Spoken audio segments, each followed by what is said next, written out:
ಬೇಕು ಕೈಗಾರಿಕೆ ಬೇಕು ಬೇಕೇ ಬೇಕು ಕೈಗಾರಿಕೆ ಬೇಕು ನಮ್ಮ ಭೂಮಿ ನಮ್ಮ ಹಕ್ಕು ನಮ್ಮ ಭೂಮಿ ನಮ್ಮ ಹಕ್ಕು ಜಮಕೋಟೆ ಖಾಸಗಿ ಭೂಮಾಫಿಯ ವ್ಯಕ್ತಿಗಳೇ ತೊಲಗಲಿ ತೊಲಗಲಿ ಜಮಕೋಟೆ ಖಾಸಗಿ ಭೂಮಾಫಿಯ ವ್ಯಕ್ತಿಗಳೇ ತೊಲಗಲಿ ತೊಲಗಲಿ ಜಮಕೋಟೆ ಖಾಸಗಿ ಭೂಮಾಫಿಯ ವ್ಯಕ್ತಿಗಳೇ ತೊಲಗಲಿ ತೊಲಗಲಿ ಬೇಕೇ ಬೇಕು ಕೈಗಾರಿಕೆ ಬೇಕು ಬೇಕೇ ಬೇಕು ಜೈ. ಕರ್ನಾಟಕ ರಾಜ್ಯೋತ್ಸವ ಹೋರಾಟಕ್ಕೆ ಜೈ. ಜೆಡಿ ರೈತ ಪರ ಹೋರಾಟಕ್ಕೆ ಜೈ. ಸ್ವಾಭಿಮಾನಿ ರೈತರ ಹೋರಾಟಕ್ಕೆ ಜೈ. ಸ್ವಾಭಿಮಾನಿ ರೈತರ ಹೋರಾಟಕ್ಕೆ ಜೈ. ಕನ್ನಡ ಪರ ಹೋರಾಟಕ್ಕೆ ಜೈ. ರೈತ ಪರ ಹೋರಾಟಕ್ಕೆ ಜೈ. ಭೂಮಿ ನಮ್ಮ ಹಕ್ಕು ನಮ್ಮ ಭೂಮಿ ನಮ್ಮ ಹಕ್ಕು ನಮ್ಮ ಭೂಮಿ ನಮ್ಮ ಹಕ್ಕು. ಕೆಡಿಬಿ 13 ರೈತ ಪರ ಹೋರಾಟ ಸಮಿತಿಯಿಂದ ಸತತವಾಗಿ 22 ದಿನಗಳಿಂದ ಜಿಲ್ಲಾಧಿಕಾರಿಗಳ ಕಚೇರಿ ಮುಂದೆ ಅಹೋರಾತ್ರಿ ಧರಣಿಯನ್ನು ಮಾಡ್ತಾ ಇದ್ದೀವಿ. ಈ ಧರಣಿಯ ವಿಚಾರವಾಗಿ ಇವತ್ತು ನಾವು ಸ್ವಾಭಿಮಾನದ ಮೂಲ ರೈತರು ನಮ್ಮ ಹಕ್ಕಿಗಾಗಿ ಹೋರಾಟವನ್ನು ಮಾಡ್ತಾ ಇದ್ದೀವಿ.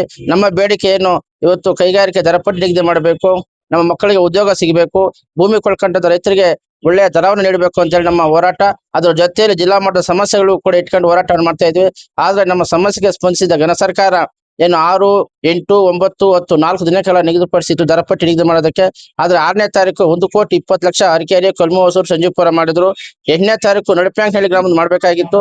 ಸಭೆ ನಡೀತಾ ಇರ್ಬೇಕಾದ್ರೆ ನಮ್ಮ ಏನು ಆ ಪಾಣಿದಾರ ಅಲ್ಲದೆ ಇರ್ತಕ್ಕಂತಹ ಪಕ್ಕದ ಜಮೀನುಗಳವರು ಮತ್ತೆ ಪಕ್ಕದ ತಾಲೂಕುಗಳವರು ಮತ್ತೆ ನಮ್ಮ ಶಿಡ್ಲಘಟ್ಟದ ಮಾಜಿ ಎಂ ರಾಜಣ್ಣವರು ಅನಗತ್ಯ ಪ್ರವೇಶ ಮಾಡಿ ಏನು ಸಭೆಯಲ್ಲಿ ಗದ್ದಲ ಮಾಡಿ ಅವರ ಒಂದು ಅನುಯಾಯಿಗಳನ್ನ ಬಿಟ್ಟು ಏಕವಚನದಲ್ಲಿ ಮಾತಾಡಿ ಸಭೆಯನ್ನ ಮುಕ್ತಾಯ ಮಾಡೋದಕ್ಕೆ ನೋಡಿದ್ರು. ಆದ್ರೂ ಕೂಡ ಸಭೆ ಯಶಸ್ವಿ ಆಯ್ತು. ಆದ್ರೆ ಸಭೆ ಯಶಸ್ವಿ ಆಯ್ತು, ಆವತ್ತು ದರ ನಿಗದಿ ಏನಿತ್ತು ರೈತರ ಮಣ್ಣು ಹಾಕಿದ್ರು ಮಾನ್ಯ ರಾಜಣ್ಣವರು. ಯಾಕೆ ಮಣ್ಣು ಹಾಕಿದ್ರು ಅಂದ್ರೆ ಇವತ್ತು ಏನು 1,20,00,000 ರೂಪಾಯಿ ಬರೆದು ಬಿಟ್ಟು ಹೊರಟೋದ್ರು. ಅದೇ ನಾವೆಲ್ಲ ಒಗ್ಗಟ್ಟಾಗಿ ನಮ್ಮ ಭೂಮಿ ಕಳ್ಕೊಳ್ತಾ ಇದೀವಿ, ರೈತರು ನಮ್ಗೆ ಒಳ್ಳೆ ಬೆಲೆ ಕೊಡಿ ಅಂತ ಹೇಳಿ ಕೇಳಿದ್ರೆ ಅಟ್ಲೀಸ್ಟ್ 1,60,00,000, 1,80,00,000, 2,00,000 ಬರ್ತಾ ಇತ್ತು. ಆದ್ರೆ ಅಲ್ಲಿ ಗಲಾಟೆ ಮಾಡಿದ ಪರಿಣಾಮ 1,20,00,000 ರೂಪಾಯಿ ಬರೆದ್ಬಿಟ್ಟು ಹೊರಟೋದ್ರು. ಆದ್ರೂ ಕೂಡ ನಮ್ಮ ಸಮಿತಿಯಿಂದ ಮತ್ತೆ ಮಾನ್ಯ ವಿಶೇಷ ಭೂ ಸ್ವಾಧೀನತೆಗಳನ್ನ ಮಾತಾಡಿ ಒಂದು ಮನವಿ ಪತ್ರವನ್ನು ಕೊಟ್ಟಿದೀವಿ. ನಮ್ಗೆ ಈ ದರ ಸಾಲದು, ಒಳ್ಳೆ ದರ ನೀಡಬೇಕು ಅಂತ ಹೇಳಿ. ಮತ್ತೆ 3ನೇ ದಿವಸ 1,30,00,000 ಮಾಡಿದ್ರು. ಮತ್ತೆ 4ನೇ ದಿವಸ ಜಮಕೋಟೆ ಕ್ರಾಸ್ ರೋಡ್ ಅಂಚಲ್ಲಿ ಇರ್ತಕ್ಕಂಥದ್ದು 1,60,00,000, ರೋಡ್ ಒಳಗಡೆ 1,30,00,000 ಮಾಡಿದ್ದಾರೆ. ಆದ್ರೂ ಏನ್ ಇವತ್ತು 4 ದಿನಗಳಲ್ಲಿ ಸರ್ಕಾರ ಮಾಡೋ ದರ ನಿಗದಿ ಇನ್ನ ತೃಪ್ತಿಯಾಗಿಲ್ಲ. ಇನ್ನೂ ಕೂಡ ಹೆಚ್ಚಿನ ದರ ನೀಡಬೇಕು ಅಂತ ಹೇಳಿ ನಾವು ಕೋರ್ತಾ ಇದೀವಿ. ಅಷ್ಟರೊಳಗಡೆ ಏನ್ ಇವತ್ತು ಕೆಲವರು ನಮ್ಮ ರಾಜಕಾರಣಿಗಳು ಮಾಧ್ಯಮಗಳಲ್ಲಿ ಹೇಳ್ತಾ ಹೋದರೆ ನಮ್ಮ ಸಹೋದರರು 850 ಜನ ನನ್ನ ಕಡೆ ಇದ್ದಾರೆ ಅಂತ ಹೇಳ್ತಾರೆ. ಅದು ಸತ್ಯಕ್ಕೆ ದೂರವಾದ ಸಂಗತಿ. ಯಾವ ರೀತಿ 850 ಜನ ಇದ್ದಾರೆ? 850 ಜನ ಇದ್ರೆ ಜಮಕೋಟೆ ಹೋಬಳಿಯಲ್ಲಿ ಅಭಿಪ್ರಾಯ ಸಂಗ್ರಹದಲ್ಲಿ ಯಾಕೆ 44% ನಿಂತೋಯ್ತು? ಇನ್ನು 56% ಯಾರಿಗೆ ಬಂತು? 80% ಇರ್ತಕ್ಕಂಥ 44% ಯಾಕೆ ಬಂದ್ರು? ಪ್ರಶ್ನೆ ನಂಬರ್ 1. ಆಮೇಲೆ ಕೆಡಿಬಿ ಕಚೇರಿಯಲ್ಲಿ ಏನು ವಿಚಾರಣೆ ಕರೆದ್ರು. ಆವಾಗ ಎಷ್ಟು ಬಂತು? 780 ಜನ ನಾವು ಜಮೀನು ಕೊಡ್ತೀವಿ ಅಂತಕ್ಕಂಥ ಮಾತನ್ನ ಹೇಳಿ ಸಹಿಯನ್ನ ಮಾಡಿಕೊಟ್ಮೇಲೆ ಅವರು ಕೆಡಿಬಿ ಅಧಿಕಾರಿಗಳು ಮುಂದಕ್ಕೆ ಹೋದ್ರು. ಆದ್ರೆ ನೀವ್ ಯಾಕೆ ಸುಳ್ಳನ್ನು ಎಬ್ಬಿಸ್ತಾ ಇದ್ದೀರಿ 250 ಜನ ಅಂತ? ಇವತ್ತು ನಾವು ಆವತ್ತು ಹೋರಾಟ ಮಾಡಿದ್ದು ಕೈಗಾರಿಕೆನೂ ಬೇಕು, ಕೃಷಿನೂ ಬೇಕು. ಇವತ್ತು ಕೈಗಾರಿಕೆ, ಕೃಷಿ ದೇಹದ 2 ಅಂಗಗಳಿದ್ದಂಗೆ ಫಲವತ್ತಾದ ಕೃಷಿಯ ನೀರಾವರಿ ಪ್ರದೇಶವನ್ನ ಕೈ ಬಿಡ್ಬೇಕು ಅಂತೇಳಿ ಹೋರಾಟ ಮಾಡ್ತಾ ಇದ್ವಿ. ಆದ್ರೆ ಸರ್ಕಾರ ಇವತ್ತು 490 550ಕ್ಕೂ ಹೆಚ್ಚು ನೀರಾವರಿ ಪ್ರದೇಶವನ್ನ ಕೈ ಬಿಟ್ಟಿದೆ. ನೀರಾವರಿ ಪ್ರದೇಶವನ್ನ ಕೈ ಬಿಡೋದ್ ನಾವು ಸ್ವಾಗತ ಕೋರ್ತೀವಿ. ಆದ್ರೆ ಯಾಕೆ ಬಿಟ್ರಿ ಅಂತ ಕೇಳಿದ್ರೆ ನಿಮ್ ಮುನ್ನಾರ ಏನು? ಇವತ್ತು ನೀವ್ ಹೇಳ್ತೀರಿ ಕೈಗಾರಿಕೆ ಬೇಡ ಅಂತ ಹೇಳ್ತೀರಿ, ಅಲ್ಲಿ ಬೆಂಗಳೂರಲ್ಲಿ ಹೇಳ್ತೀರಿ ಕೈಗಾರಿಕೆ ದರ ಚಿಕ್ಕಬಳ್ಳಾಪುರದಲ್ಲಿ ಮಾಡ್ಬೇಕು. ಆದ್ರೆ ಯಾಕೆ ನೀವು ಕೈಗಾರಿಕೆ ಬೇಡ ಅಂದವರು ದರ ಯಾಕೆ ಚಿಕ್ಕಬಳ್ಳಾಪುರದಲ್ಲಿ ಮಾಡ್ಬೇಕು? ಮತ್ತೆ ಅಕ್ರಮವಾಗಿ ಚಿಂತಾಮಣಿ ಸಬ್ ರಿಜಿಸ್ಟರ್ ಆಗ್ತವೆ. ನಾವೇನ್ ಹೇಳಿದ್ವಿ ಅವತ್ತು? ಯಾವುದೇ ಕಾಲಕ್ಕೂ ಪಾಣಿ ಕಾಲಂ 9ರಲ್ಲಿ ಸರ್ಕಾರದ ಭೂ ಸ್ವಾಧೀನ ತೆಗಿಬಾರ್ದು ಅಂತ ನಾವ್ ಹೇಳಿದ್ವಿ.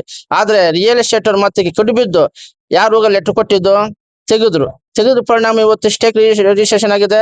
350ರಿಂದ 400 ಎಕರೆ ಹೆಚ್ಚು ಅಧಿಕ ಜಮೀನುಗಳನ್ನು, ರೈತರ ಜಮೀನುಗಳನ್ನ ರಿಯಲ್ ಎಸ್ಟೇಟ್ ಅವರು ನೋಂದಣಿ ಮಾಡ್ಕೊಂಡಿದ್ದಾರೆ. ನಾವು ಅವ್ರು ಕೇಳಕ್ಕಾಗಲ್ಲ. ಅವ್ರು ಕೇಳಿದ್ರೆ ನನ್ನ ಜಮೀನು ನನ್ನ ಹಕ್ಕು ಅಂತಾನೆ.